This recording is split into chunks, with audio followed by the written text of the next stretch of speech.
சிவசங்கரா தேவனே ஸ்ரீ சிவசங்கரா தேவனே. Shankaram Sivashankaram. Question from Govindan sir. Kamadhenu பசுவின் உடலில் வருணன், அக்னி, பூமாதேவி போன்ற பஞ்சபூத அதிபதிகளும், சூரியன், சந்திரன் போன்ற நவகிரகங்களும், நாரதர், விஸ்வாமித்திரர், பராசரர் போன்ற மகரிஷிகளும், விநாயகர், முருகர் போன்ற அனைத்து தெய்வங்களும் குடியிருப்பதாக சொல்லப்படுகிறது. காமதேனு பசுக்களின் தாய் என்றும் அழைக்கப்படுகிறது. எல்லா தெய்வங்களையும் தன்னகத்தே கொண்ட காமதேனுவை போலவே உருவ அமைப்புடனும் அதே தெய்வீக சக்தியுடனும் இந்த பூமியில் இறைவனால் படைக்கப்படும் கோமாதாக்கள் என்று அழைக்கப்படும் பசுக்கள் இறைவனின் ஒரு படைப்புதானா அல்லது அதையும் தாண்டி இறைவனின் மற்றொரு அவதாரமா?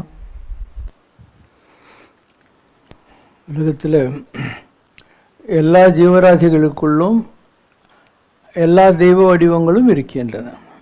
அண்டத்தில் உள்ளதெல்லாம் பிண்டத்தில் உள்ளது. அண்டம்னா இந்த பூமி, நமக்கு என்ன பேர்? பிண்டம். அதனால் வெளியே என்னெல்லாம் இருக்கோ அதெல்லாம் இந்த மாதிரி ஒரு மினியேச்சர் பாடி இல்லையா, அதுலேயும் இருக்குது. ரெப்ளிகா ஆஃப் தி அண்டம் அதில் இருக்குது ஒன்று.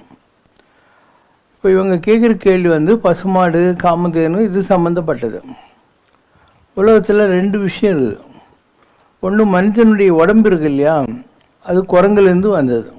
அவர் physical body has come from monkeys. அதனால் டார்வின் முதல்ல குரங்கிலிருந்து பிறந்தவன் மனிதன் சொன்னபோது அப்போ இருந்த போப் சொன்னார், நான் குரங்கிலிருந்து பிறந்தேன்னா சூசைட் பண்ணி செத்து போகிறேன், I don't want to be identified with a monkey அப்படின்னு சொல்லி அவர் அது ஒரு கேவலமாக நினச்சார். அந்த பசுமாடு இருக்கு இல்லையா, அதிலிருந்து தான் நம்முடைய ஆத்மா வந்துச்சு. இது வரைக்கும் நீங்கள் புரிஞ்சுக்கணும். எல்லாமே எல்லாத்துக்குள்ளேயும் இருக்குது. நம்பர் 1. நம்பர் 2, நம்முடைய உடல் என்பது குரங்கிலிருந்து வந்துச்சு, நம்முடைய ஆத்மா என்பது பசுவிலிருந்து வந்துச்சு. அதனால் ஆ அப்படின்னாக்கா பசு, ஆத்மா அதிலிருந்து வந்த வார்த்தை. பசுன்னா ஆத்மா, அதுக்கு தலைவனாக இருக்கிற சிவன் பசுபதி. கோன்னா ஆத்மா, அதுக்கு விந்தன் தலைவனாக இருக்கிறவன் கோவிந்தன். அதனால் ஆத்மா என்பது நம்முடையது, பசுவோடைய ரூபம். அதனால்தான் வெளிநாடுகளில் இருக்கிறவங்கெல்லாம் இந்த மாட்டுக்கறி, பீஃப் இதெல்லாம் தின்னு உட்காந்துருந்தா கூட இந்தியாவில் நம்ம அதை தப்புன்னு சொல்கிறோம். ஏன்னா இந்த பூமி, இந்த உலகத்தில் பூமி இருக்கு இல்லையா, அதனுடைய பசுமாடுன்னு உருவகப்படுத்தினா அதனுடைய மடி இந்தியா. நீங்கள் பார்த்தீங்கன்னா இப்படி இருக்கும், அதனுடைய மடி இந்தியா. அதனால் இந்தியாவுக்கு பசுக்கும் ரொம்ப பெரிய சம்பந்தம் இருக்குது. அதனால் we always had preferences for Gomata, Kulamata and Pashupati, Govindan இதுக்கெல்லாம் இருந்தது. நம்ம ஊரில் கோவான்னு ஒரு இடம் இருக்குது இல்லையா, அதனுடைய பேர் கோவாந்தகம். அதே மாதிரி கோகர்ணம்னு கோவா கிட்ட இருக்குது, மேங்களூரில் அந்த சைடில் இருக்குது. அந்த கோகர்ணமும் பசுக்கு சம்பந்தம் உள்ளது. கோன்னா பசு, கர்ணம் அப்படின்னா காது, கோவா அப்படின்னா கோவாந்தகம் அப்படின்னு அர்த்தம். ஒரு காலத்தில் அங்கே நிறைய பசுமாடுங்க இருக்கும், இந்த கோவா, கோகர்ணம் இந்த மாதிரி இடங்கள்லாம். இந்த போர்ச்சுகீஸு, டச்சுக்காரங்கெல்லாம் வந்தாங்க இல்லையா, they ruled that part of Goa, Diu, Daman அந்த இடத்தெல்லாம் ரூல் பண்ணும்போது அங்கே இருந்த பசுக்கள் எல்லாம் கொண்டு போட்டானுங்க. அதனால் ஒரு காலத்தில் கோகர்ணமாகவும் கோவாந்தகமாக இருந்த இடத்துல இன்னைக்கு கோயில் வாசலில் ஏதோ 4 மாடு மேய்ஞ்சின்னு தான் உண்டு, இல்லைன்னா எல்லாத்தையும் சாப்பிட்டானுங்க. ஸோ இந்த பசுன்றது ரொம்ப ஒரு பெரிய விஷயமா இருந்தது. இதில் காமதேனு அப்படிங்கிறது என்னென்னா ஒரு விஷ் ஃபுல்ஃபில்லிங் கவ். காமதேனுக்கிட்ட எதை கேட்டாலையும் கிடைக்கும், அதுதான் காமதேனுன்னு சொல்கிறது. ஒரு ராஜா இருந்தான். அந்த ராஜா பேர் முதல்ல வேறு, பின்னால் அவன் விஸ்வாமித்திரன் அளித்த விஸ்வத்தை நேசிக்கிற மித்திரனாக இருந்ததுனால விஸ்வாமித்திரன் ஆனான். அவன் ஒரு ரிஷியோட ஆசிரமத்துக்கு போகிறான், வசிஷ்டர். அப்போ அவர் நீங்கள் எவ்வளோ பேருன்னு கேட்குறாரு. நாங்கள் 5000 பேர் அப்படின்னா. சரி, ஒரு 1/2 hour இருங்கான்ட்டு 5000 பேருக்கும் வடை பாயசத்தோடு அவர் சாப்பாடு போட்டுறாரு. அவன் சொல்கிறான், என் ராஜா நான் என் அரண்மனையிலேயே 5000 பேருக்கு சாப்பாடு போடணுன்னாக்கா ப்ரொவிஷன்லாம் ரெடி பண்ணுறதுக்கெல்லாம் லேட் ஆகும், நீங்கள் எப்படி 1/2 மணி நேரத்தில் இவ்வளோ பேருக்கு சோறு போட்டிங்கன்னு.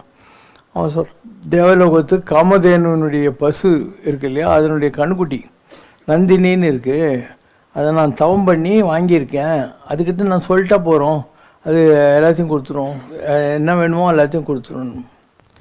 அவன் சொல்கிறான், அப்போ உங்களுக்கு என்ன தான் ஒரு மாதத்துக்கு வேணும்னு எனக்கு ரேஷன் லிஸ்ட்டு கொடுத்துருங்க, இந்த நந்தினி கண்ணுக்குட்டியை நான் எங்கள் அரண்மனைக்கு எடுத்துன்னு போயிட்டு உங்களுக்கு ப்ரொவிஷன் அனுப்பிச்சிடுறேன், மற்றதெல்லாம் எங்கள் நாட்டில் இருக்கிறவங்களுக்குன்னா சொன்னேன். தவமுடையாருக்கே யார் தவம் செஞ்சாங்களோ அவங்களுக்கு தான் கிடைக்கும், நீ ராஜான்றதுனால உனக்கு கிடைக்காது அப்படின்னு. அவன் ஃபோர்ஸ்ஃபுல்லாக அந்த நந்தினி பசுவை இழுக்க பார்க்குறான். இவர் கமண்டலத்தை இப்படி வச்சுன்னு கண்ணு முன்னு உட்காந்துக்கிறாரு. பெரிய சைன்யம் மாதிரி கிளம்பி போய் அவனுடைய சைன்யமெல்லாம் அழிக்கப்படுகிறது. அப்போ தான் அவனுக்கு புரியுது, நாம் எதை ஒரு கிங்லி பவர்னு நினச்சோமோ அது ஒன்றுமே இல்லை, ஒரு தவத்துக்கு முன்னால் ஒன்றுமே இல்லைன்னு நானும் தவம் செய்கிறேன் அப்படின்னு. அந்த கௌசிக ராஜனாக இருந்தவன் தவம் செய்வதற்காக கிளம்பி போகிறான். ஒரு தடவை அந்த செக்ஸில் மாட்டிக்கிறான். அப்போ தான் இந்த பரத கண்டம், பரத வருஷன், பரதம் பிறக்கிறது, இதெல்லாம் அந்த நேரத்தில் வந்த விஷயங்கள். அதுக்கு பின்னால் திருசங்குன்னு ஒருத்தன் வரான். இவர் ரொம்ப தெனாவட்டா நான் அவனை சொர்க்கத்துக்கு அனுப்புகிறேன்றாரு. இவன் இப்படின்றதான் அவன் மேலே போகிறான். தேவர்கள்லாம் அவனை தலையை பிடிச்சி கீழே தள்ளுறாங்க, இவர் மேலே அனுப்புகிறாரு. ஸோ அவங்க சொல்கிறாங்க இவனுக்கு தகுதி கிடையாது தேவலோகத்துக்கு வர்றதுக்கு அப்படின்னு. இப்போ இவனுக்காக நான் ஒரு சொர்க்கத்தை உருவாக்குறேன்னு சொல்லி அவன் எங்கே இருக்கானோ அங்கேயே ஒரு சொர்க்கத்தை உருவாக்கிட்டார். அதுதான் திருசங்கு சொர்க்கம்னு சொல்கிறது. ஸோ ஒரு சொர்க்கத்தையே உருவாக்குறதுனால அவருடைய பவரெல்லாம் போயிடுச்சு. இது 2வது தடவை ஆச்சு. இப்படி ஒவ்வொரு தடவையும் அவர் தவம் செய்வார், ஏதோ ஒரு ப்ராப்ளத்தில் அவருடைய தவமெல்லாம் போயிடும். Either by lust or by ego, arrogance, இந்த மாதிரி போயிட்டே இருந்தது. அப்போது ஒரு கடுமையான தவம் செய்து லாஸ்ட்டில் அவருக்கு அந்த பிரம்மரிஷி என்ற பட்டத்தை வசிஷ்டர் வாயால் பிரம்மரிஷின்றாங்க இல்லையா, அந்த மாதிரி கிடச்சது. அப்போ தான் அவர் கௌசிகராஜனாக இருந்தவர் விஸ்வா மித்திரன். விஸ்வம்னா உலகம், மித்திரன்னா friend, a friend of the universe அப்படிங்கிற ஒரு நிலையை அவர் அடைந்தார். 7 ரிஷிகள் உலகத்தில் ரொம்ப இம்பார்ட்டண்ட். அதில் அகஸ்தியர், பரத்வாஜர், வசிஷ்டர், விஸ்வாமித்திரர், இந்த மாதிரி 7 பேர் இருக்காங்க. இவங்களுக்கு சப்த ரிஷிகள்னு பேர். இந்த 7 ரிஷிகளும் இருக்கிற ஒரு லுமினஸ் கம்பார்ட்மெண்ட் இருக்குது ஸ்கையில், தட்ஸ் கால் சப்த ரிஷி மண்டலம். அந்த இடத்துல அந்த 7 ரிஷிகளுடைய கன்ஸ்டலேஷன் இருக்குது அப்படின்னு சொல்லுவாங்க. ராமனுக்கு குருவாக இருந்தார் இல்லையா, அது யார்? வசிஷ்டர். அப்போ விஸ்வாமித்திரர் வரார், காட்டில் அசுரர்களுடைய தொல்லெல்லாம் ஜாஸ்தியாக இருக்குது, நான் ராமலட்சுமணர்களை கூட்டின்னு போகிறேன் அப்படின்னு. தசரதன் சொல்கிறான், அவங்கெல்லாம் சின்ன பசங்க, நான் கிழவேன், எனக்கு நிறைய சண்டைலாம் போட்ட அனுபவம் இருக்குது, நான் வர்றேன்னு. இல்லை, அவங்கள தான் நீ அனுப்பணுன்றார். வைஷ்ணவ சொல்கிறாரு, எல்லாம் நல்லதுக்கு தான்பா, நீ அவங்க கூட போகணும். இப்போ இவர் அவங்களுக்கு பலா அதிபலா அப்படின்னு 2 மந்திரம் கொடுக்குறாரு. ரொம்ப பவர்ஃபுல்லான மந்த்ராஸ். யார்? விஸ்வாமித்திரர் ராமலட்சுமணர் கொடுக்குறாரு. போயிட்டு தாடகை, மாரீசன், இந்த மாதிரி ராட்சசர்களெல்லாம் வதம் பண்ணுறாங்க. அந்த காலத்தில் காட்டில் தான் எல்லா ரிஷிகளும் உட்காந்து தவம் பண்ணிட்டு இருந்தாங்க. அவங்களுக்கு ராட்சசர்களால் எப்போ பாரு ப்ராப்ளம் இருந்தது.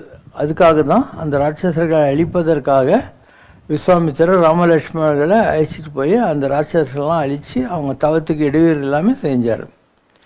அப்போ மிதிலாபுரியில் பூமிக்கு அடியில் ஒரு பொட்டியில் இருந்தது தான் சீதைன்னு சொல்கிறது. அந்த வில்லை யார் முறிக்கிறாங்களோ அவங்க தான் கட்டிக்கணுன்ட்டு இப்போ எல்லோரும் ட்ரை பண்ணுறாங்க, அவங்களால அதை முறிக்க முடியல. இப்போ விஸ்வாமித்திரர் அந்த சுயம்பரத்துக்கு ராமலட்சுமணர்கள் கூப்பிட்டு போகிறாரு. ராமரை அந்த வில்லை முறிச்சிட்டு சீதையை கட்டிக்கிறாங்க. சீதையை கல்யாணம் கண்டிட்டு ராமர் அயோத்திக்கு வரார். இதெல்லாம் விஸ்வாமித்திரனுடைய பவர் ஆர் அவருடைய ப்ரொஃபஸி, அவருடைய தீர்க்க தரிசனத்தினால ராமாயணத்தில் நடந்த பல காட்சிகள் எல்லாம் இருக்குது. நீங்கள் நாகர்கோவில் கன்னியாகுமரி பக்கத்தில் போனால் அங்கே ஒரு இடம் இருக்குது. அந்த இடத்துல தான் விஸ்வாமித்திரர் பெரிய யாகம் செஞ்சுருக்கார். இன்றைக்கும் நீங்கள் அங்கே போனால் பார்க்கலாம். ஒரு கோயில் இருக்குது, சிவன் கோயில் மாதிரி. பக்கத்தில் விஸ்வாமித்திரர் யாகம் செஞ்ச இடம் நான் கூட போயிருக்கேன். அங்கே கன்னியாகுமரி நாகர்கோவிலுக்கு இருக்கிற இடத்துல அங்கே இருக்குது. இந்த மகான்கள் உலகத்தில் ஏதோ ஒரு மனித உடலில் வருவாங்க.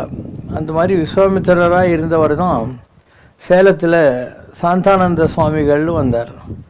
அவர் சதாசிவ பிரம்மேந்திராளுடைய கொள்ளு சிஷ்யன். சதாசிவ பிரம்மேந்திராளுடைய சிஷ்யர் வந்து சேந்தமங்கலம் அவதூத சுவாமிகள்.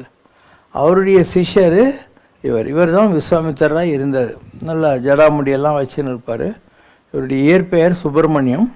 இவர் அவர்கிட்ட போய் அவதூத பரம்பரைன்னா துணி இல்லாமல் சுற்றுறது. அவங்க சொன்னாங்க, இவனுக்கு கோயில் கட்டுற வேலைலாம் இருக்குது, ஜனங்கள் நடுவில் இருக்கணும், அதனால் நீ சன்னியாச ட்ரெஸ் போட்டுக்கோன்னு இவர் ஜடாமுடி வச்சுன்னுட்டு சன்னியாச ட்ரெஸ்ஸில் இருப்பார். முதல்ல பூமிக்கு அடியில் புதஞ்சி இருந்த புதுக்கோட்டை கிட்ட இருக்கக்கூடிய சதாசிவ பிரம்மேந்திராளுடைய அந்த கோயிலை அவர் தான் கட்டினார். அதுக்கப்புறம் ரொம்ப நாளாக தேடிட்டு இருந்தார். அவர் கனவுல ஒரு இடம் வந்துக்கிட்டே இருந்தது. எங்கே இருக்குன்ட்டு பார்த்துன்னு இருந்தார். இப்போ யாரோ ஒருத்தர் சொன்னாங்க, சன்னியாசி கொரடுன்னு ஒரு இடம் இருக்குது சேலத்துக்கு பக்கத்தில், சின்ன கொல்லப்பட்டிங்கிற இடத்துல இருக்குது, அதனால் அங்கே நீங்கள் பார்த்தா கிடைக்கும். இவர் அங்கே வந்து பார்க்குறாரு. அவர் கனவுல எந்த இடம் வந்துருந்தோ அந்த இடம் தான் சப்த கன்னிகள் ஜோன ஒரு மலை. ஸோ இவர் அந்த இடத்துல 18 கை துர்கையை முதல்ல பரிசு பண்ணார். அதுக்கு நேர் எதிரில் வந்து முருகனை பரிசு பண்ணார், செவ்வாய். அந்த செவ்வாயே ஒரு பிளானட் இருந்ததுனால மீதி 8 கிரகத்தை முருகனை சுற்றி பரிசு பண்ணார். அதுக்கப்புறம் ஒரு தத்தாத்திரேயர், அகஸ்தியர், லோபாமுத்ரா, 4 சேக்கிலாரெல்லாம் இருக்கக்கூடிய ஒரு பெரிய பிள்ளையார், பஞ்சமுக பிள்ளையார். பஞ்சமுக ஆஞ்சநேயர், அங்கே நாரதர், ராகவேந்திர சுவாமி, தத்தாத்திரேயர், அவங்கக்கிட்ட சத்தி, அனுசூயா, லீலாவதி, இவர் அத்திரி மகரிஷி, லீலாவதி, இவங்களுக்கெல்லாம் ஹியூஜ் ஸ்டாச்சூஸ் எல்லாம் வச்சுருக்காரு. அவர் ஒரு பெரிய மகான். நான் சொன்னேன் இல்லையா, அவர் தான் விஸ்வாமித்திரர் இருந்தவர். அவருக்கு குருவாக இருந்தவங்க ரொம்ப பெரிய ஆளுங்க. சதாசிவ பிரம்மேந்திராளுங்கிறவர் பாடி கான்சியஸ்னஸ் இல்லாதவர். ஒரு நேரம் அவர் ரோட்டில் நடந்து போகிறாரு, ராஜா மாடியிலேருந்து பார்க்குறோம். இவர் அவனை பார்க்கவே இல்லை. ராஜா கேட்குறான், என்ன இதுன்னு. அவர் அப்படி தாங்க அப்படின்னா, நான் பார்க்குறேன்ட்டு இவரால் போய் அவர் கையை வச்சுன்றான். அவர் வெட்டிப்பட்ட கை கரையில் இருக்குது, அது கூட தெரியாத அவர் படி நடந்து போயிட்டே இருக்காரு. அப்போ தான் அந்த ராஜா பயந்து போனான், இவ்வளோ பவர்ஃபுல்லாக இருக்காராங்கிற மாதிரி. ஸோ அவங்கெல்லாம் அவதூதர்களுடைய வழியில் வந்தவங்க. சேந்தமங்கலத்தில் ஒரு கோயில் இருக்குது, இங்கே மெட்ராஸில் தாம்பரம் சாலிவரனும் இந்த இடத்துல அதே மாதிரி ஒரு கோயிலெலாம் கட்டியிருக்காரு. ஸோ பெரிய மகான், நல்ல ஒரு நாலேஜபிள் பர்சன், பெரிய தவசீலி. நான் அவரை பார்க்கறதுக்கு போனேன், பார்த்துட்டு வந்துட்டேன். அப்போ 2 பேரும் எங்கள் வீட்டுக்கு அனுப்பிச்சார். அண்ணாநகரில் எனக்கு வீடு. அப்போ அவங்க 2 பேரும் நீங்கள் வந்துட்டு போன உடனே சுவாமி சொன்னார், வந்திருக்கானே இவன் ரொம்ப பெரிய ஆளாக போகிறான், அதனால் இவனை நம்ம ஃபோல்டில் கொண்டு வந்துடணும் அப்படின்னு சொன்னார். அதுக்காக தான் நாங்கள் வந்திருக்கோம். நீங்கள் வந்து அவர் 2 புவனேஸ்வரி மந்திரம் வாங்கிக்கோங்க, அவர் கூப்பிட்டுருக்காரு உங்களேன்னாரு. நான் அவர்கிட்ட சொன்னேன், நீங்கள் பெரிய மகான், நீங்கள் மந்திரம் கொடுத்தா வாங்கிக்கிறேன்,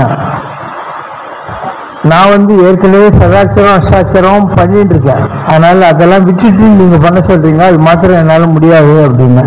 இல்லை, எங்கள் பద్ధதியில் நீங்கள் இது ஒன்று தான் கான்சென்ட்ரேட் பண்ணணும், வேறு எதுவும் பண்ணக்கூடாதுன்னாரு.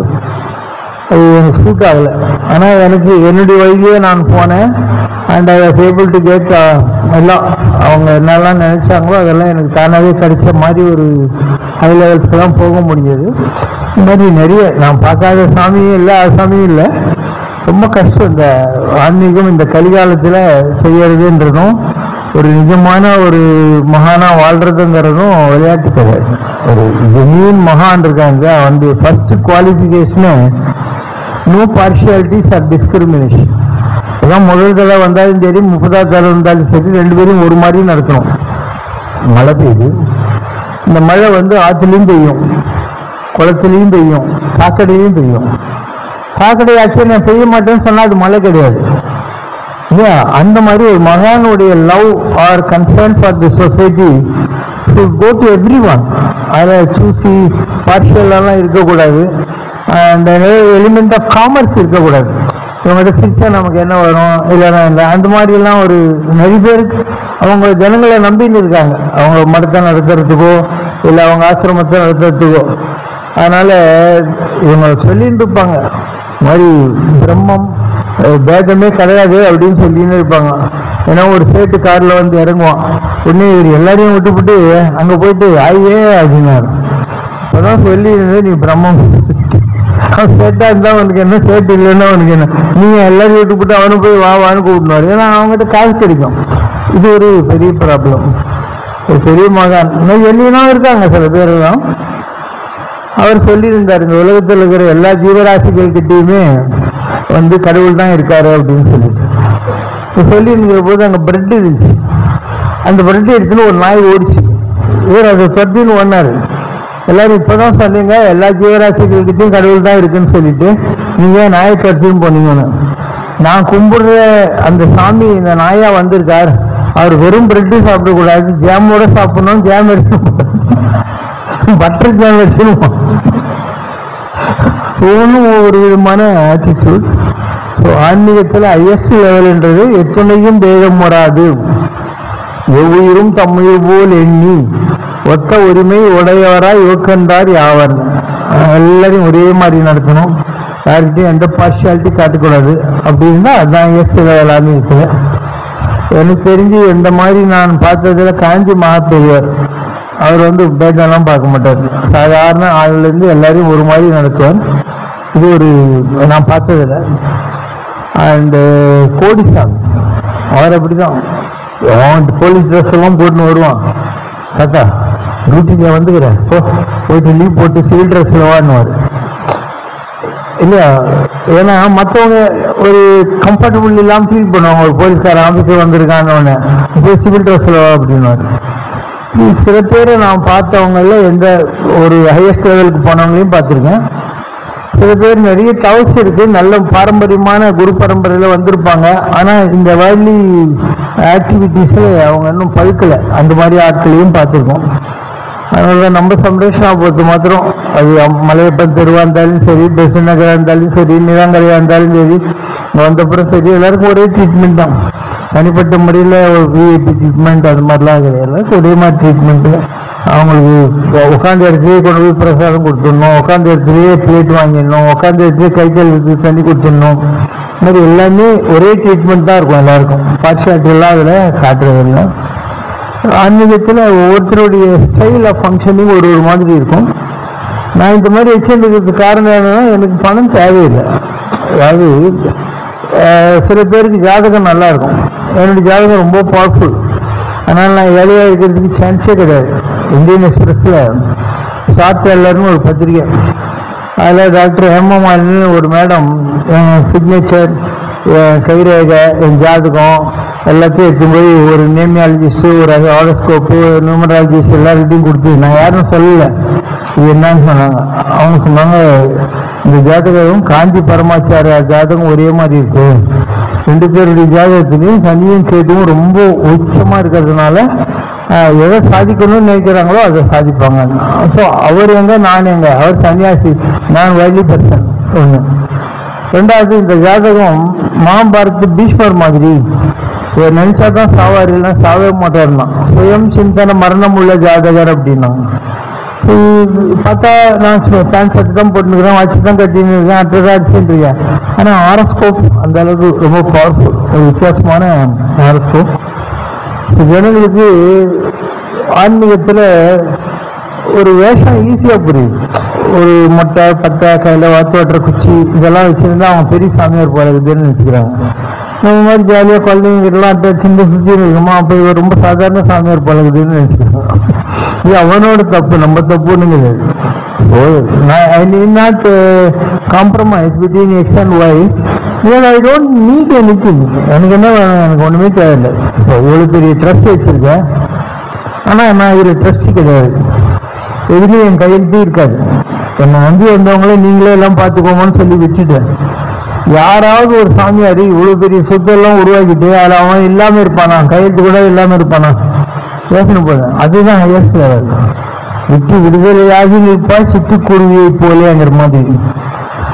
And I don't possess anything even in my mind.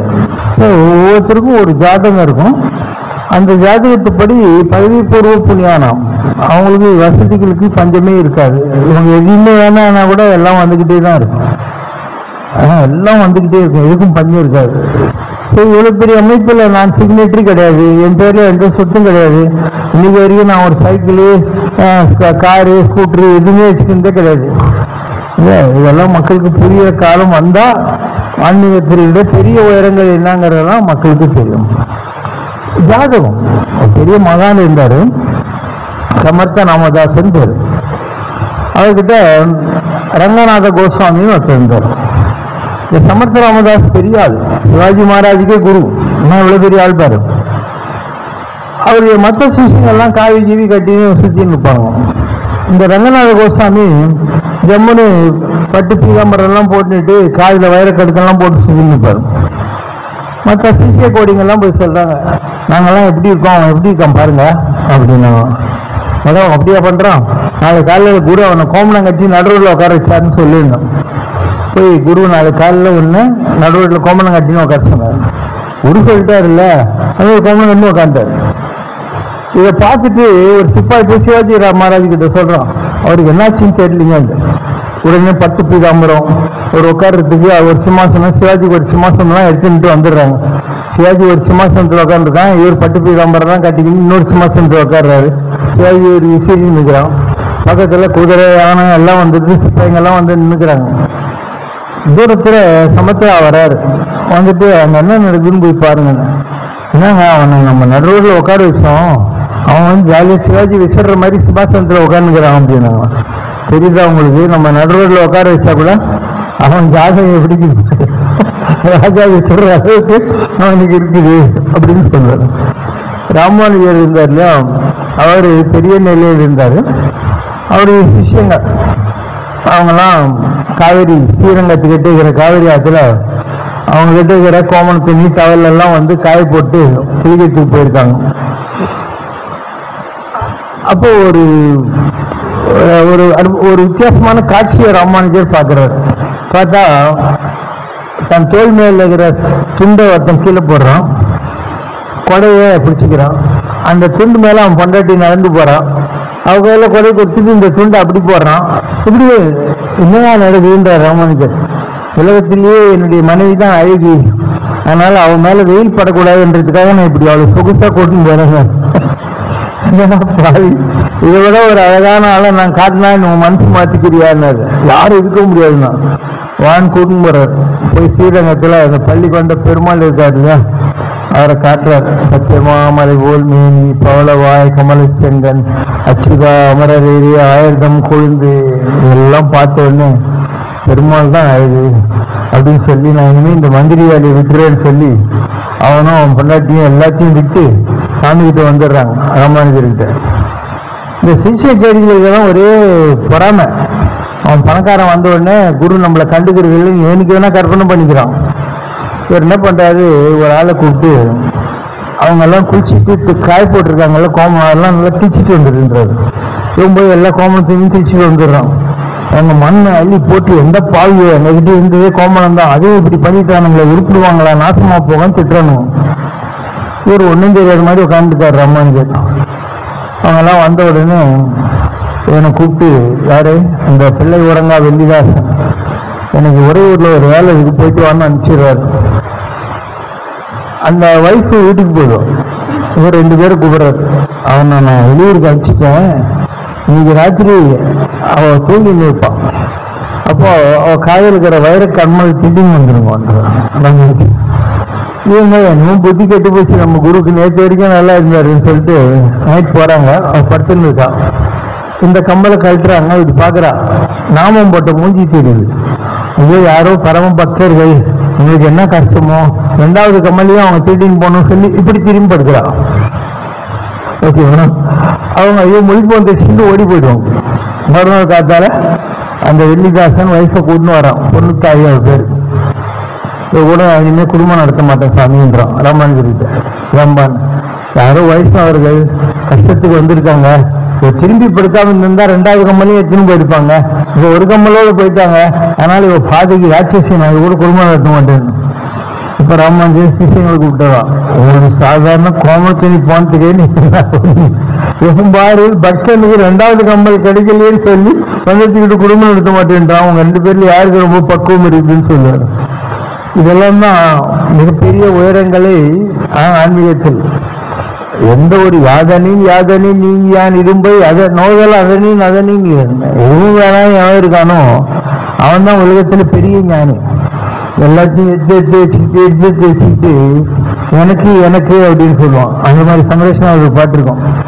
தனக்கு தனக்கு என்னும் கழுகு இல்லை எனக்கு எனக்கு என்னும் கரையான், உனக்கு இதில் மீதம் ஏது இதை உணர்ந்து கொள்வாய மனிதா. மனக்கும் என்று தைலம் பூசி பிறர் மதிக்கப்பட்டாடை உடுத்தி சுவைத்து கழித்து விருந்துண்டு உடலை பேணுகின்ற மனிதா.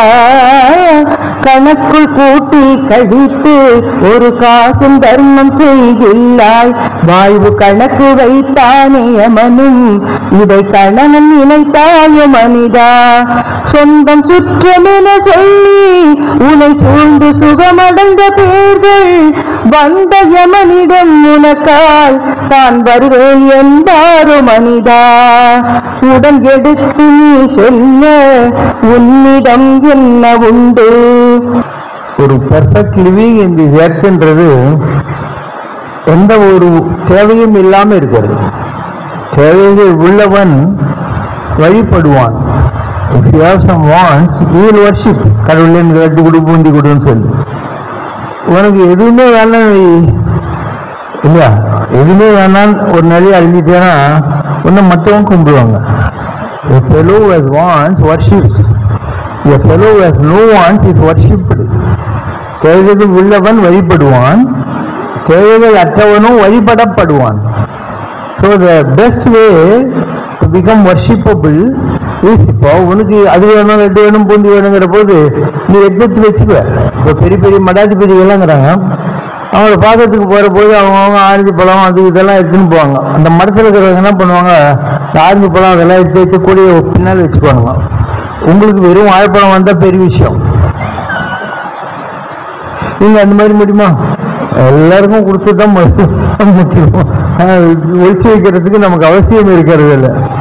இதெல்லாம் ஒரு ஹையர் லெவலுக்கு போக போக உங்களுக்கெல்லாம் புரியும். இந்த நமக்கு எந்த தேவையுமே இல்லை. என்ன இருக்குது, ஒரு ஆளுக்கு வேண்டியது என்ன, இருக்கிறதுக்கு ஒரு இடம், இவ்வளோ இடம் இருக்குது. நீங்கள்லாம் படிச்சுன்னு உருண்டா கூட, நீங்கள் எத்தனை பேரும் படிச்சுன்னு உருண்டா கூட இன்னும் எங்கிட்ட பாக்கிட்டு இருக்கு. ஏதாவது ஒரு காலம் வரும், வருகிற போது ஜனங்களுக்கு இதை யூஸ் பண்ணிக்கலாம் தெரியும். எங்கேயாவது ஒரு நாளைக்கு இதெல்லாம் யூஸ் ஆகும். பண்ணிட்டேன், நான் பண்ண வேண்டியதெல்லாம் நான் பண்ணிட்டேன். இதை யூஸ் பண்ணிக்கிற பக்குவம் இந்த சமுதாயத்துக்கு வரணும். நான் யாரையும் வர வேணாம் சொல்ல மாட்டேன். அடையா நெடுங்கது யார் வேணா வரலாம். அண்ட் மக்களுக்கு அந்த பக்குவம் வந்தா அவங்களுக்கு பெனிஃபிட் இல்லையா. இவரை புரிந்து கொண்டால் அது ஒரு பாக்கியம். புரிந்து கொண்டால்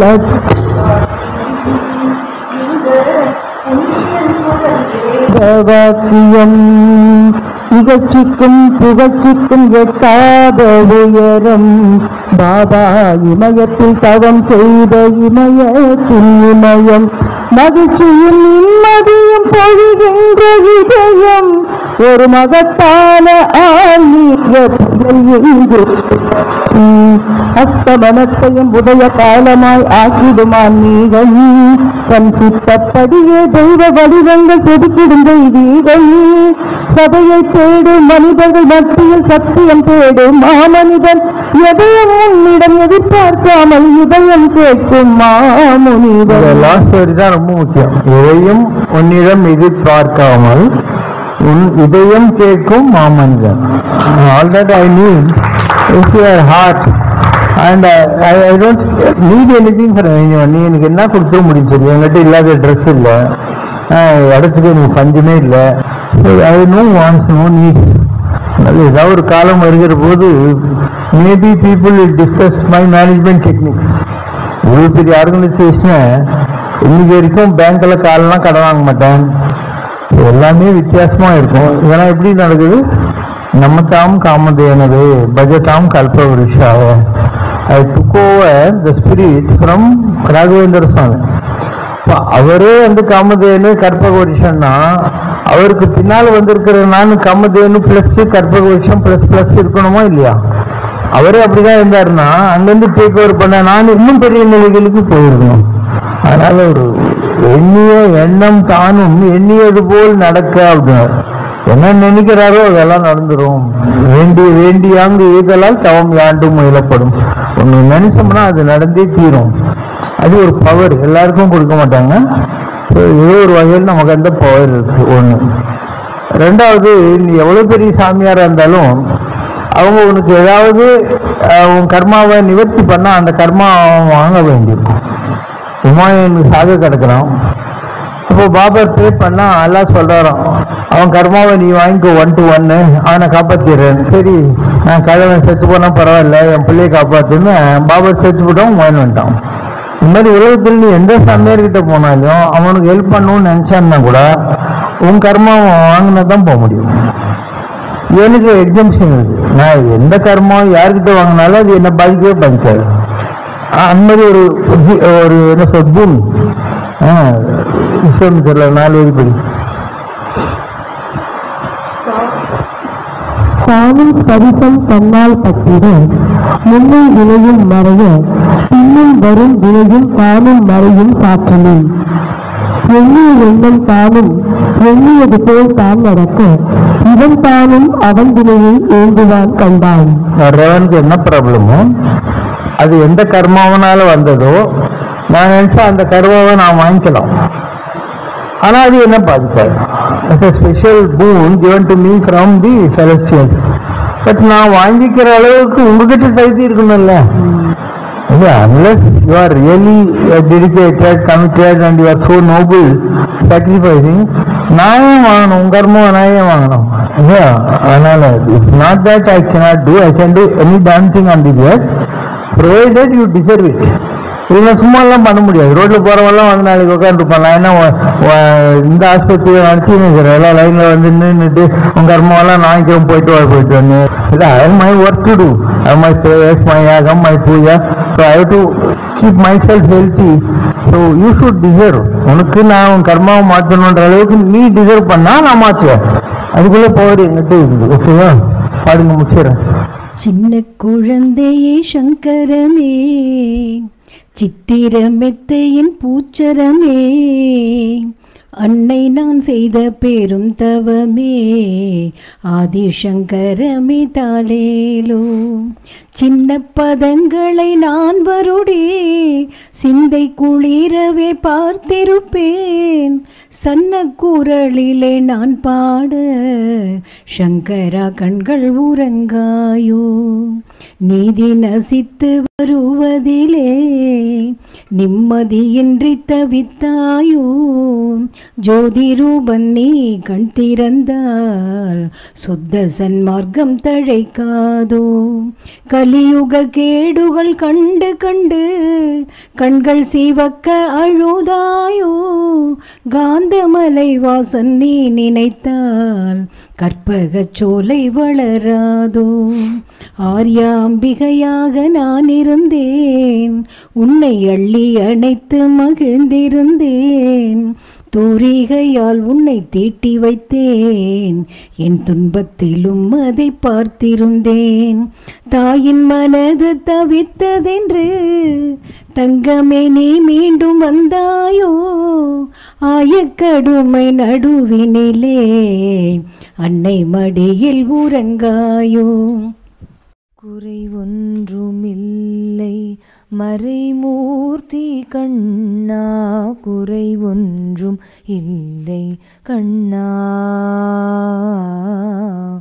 குறை ஒன்றுமில்லை கோவிந்தா.